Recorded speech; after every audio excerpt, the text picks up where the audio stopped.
Bonjour à tous, c'est Antoine. Aujourd'hui, on va parler de l'album de musique. C'est quelque chose qui paraît assez évident quand on écoute de la musique aujourd'hui, mais si on se replonge dans les débuts de l'industrie musicale, vous allez voir que c'est quelque chose qui a beaucoup évolué depuis sa création.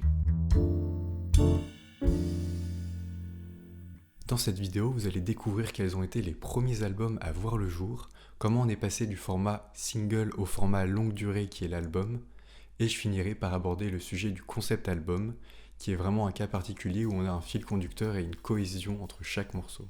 Alors déjà, il faut savoir que la notion d'album est née avec le disque gramophone dans les années 10.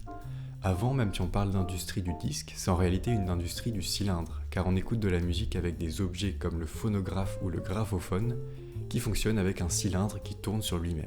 Quand le disque est apparu dans les années 10, ça a changé beaucoup de choses, car déjà c'est un objet qui est beaucoup plus léger et moins volumineux. Sa vitesse de rotation est de 78 tours par minute, et il peut contenir jusqu'à 3 minutes de musique par face pour la version 25 cm, et jusqu'à 5 minutes de musique par face pour la version 30 cm. Le problème, c'est que 5 minutes voire 10 minutes pour un album entier, c'est pas énorme. Surtout qu'à l'époque, c'est l'industrie de la musique classique qui utilise ce format. Et une symphonie de Beethoven ou de Mozart, ça dure pas 5 minutes. Alors la solution qu'ils ont trouvée pour régler ce problème, c'est de découper l'œuvre en plusieurs disques et de les regrouper dans une pochette cartonnée. Et voilà, vous avez votre premier album. Bon, l'inconvénient de ce système, c'est que vous êtes obligé de couper le morceau en plein milieu pour changer de face ou changer de disque, donc c'est pas incroyable. Mais on peut dire quand même que c'est avec la musique classique qu'on a inventé le principe même de l'album. Rappelez-vous, à l'époque, on a deux versions du 78 tours, le 25 et le 30 cm. Si on utilise le 30 pour la musique classique, on utilise le 25 pour la musique populaire, déjà parce que c'est beaucoup moins cher, et en plus parce que c'est une industrie qui est organisée autour du single. Bon, il y a quand même des enregistrements de comédies musicales de Broadway diffusés en plusieurs disques, mais là aussi le problème reste le même qu'en musique classique. Au fond, on veut juste faire entrer une œuvre très grande dans un format tout petit. En fait, la première artiste à avoir enregistré un album de plusieurs chansons avec un thème commun, c'est la chanteuse de jazz Lee Wiley. En 1939, elle va enregistrer 4 78 tours consacrés à Gershwin. C'est le principe du songbook. En fait, c'est un recueil de chansons du même compositeur. Après, on aura des artistes comme Bing Crosby qui sortiront des albums thématiques avec les chansons de cow-boy ou les chansons hawaïennes ou l'album de Noël. J'aimerais bien qu'on s'arrête un peu sur l'album de Noël car c'est vraiment quelque chose qu'on va retrouver de manière constante dans l'industrie du disque et qui va avoir un succès énorme dès sa création et même encore aujourd'hui. Si on prend l'album de Bing Crosby Merry Christmas de 1945, c'est un album qui va se vendre à 5 millions d'exemplaires et qui va rester numéro 1 au classement Billboard pendant 39 semaines. Encore plus impressionnant, si on prend le titre White Christmas qui se trouve dans l'album, c'est tout simplement le single le plus vendu au monde avec 50 millions d'exemplaires. Dans la même lignée, Elvis Christmas Album de 1957 sera vendu à 20 millions d'exemplaires et sera l'album de Noël le plus vendu au monde. Plus récemment, si on prend l'album de Mariah Carey Merry Christmas, c'est aussi un énorme succès commercial car il va se vendre à 15 millions d'exemplaires. En fait, on pourrait presque faire une histoire de l'album de Noël car c'est un concept qui alimente l'industrie musicale depuis sa création. Voilà, je reviens un peu en arrière.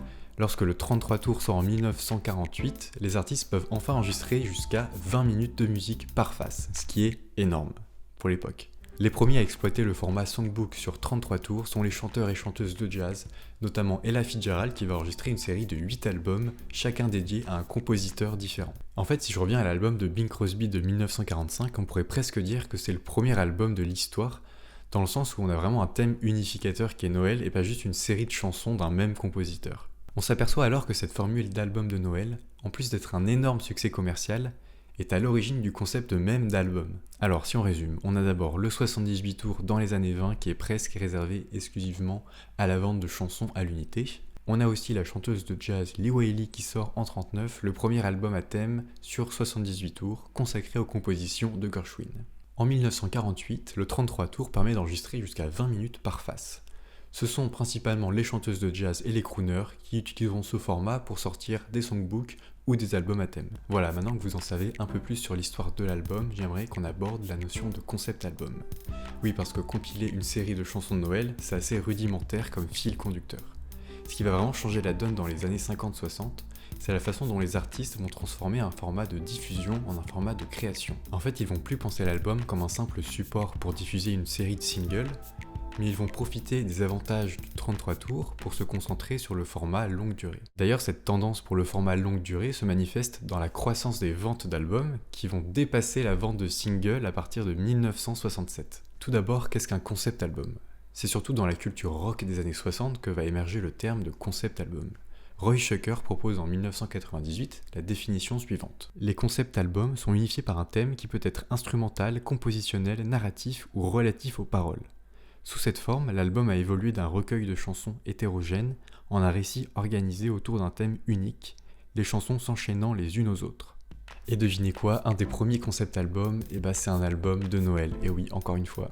Et cette fois, c'est avec le producteur Phil Spector et son album A Christmas Gift for You from Phil Spector. Ce qui est marrant avec Phil Spector, c'est que c'est aussi la référence dans le business du single, qui est une démarche littéralement opposée, qui consiste à produire un maximum de tubes sans trop de cohérence entre eux. Mais avec son album de Noël, il va apporter une vraie idée novatrice.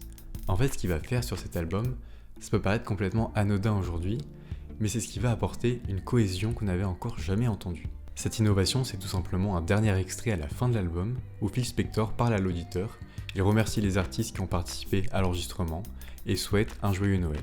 C'est tout.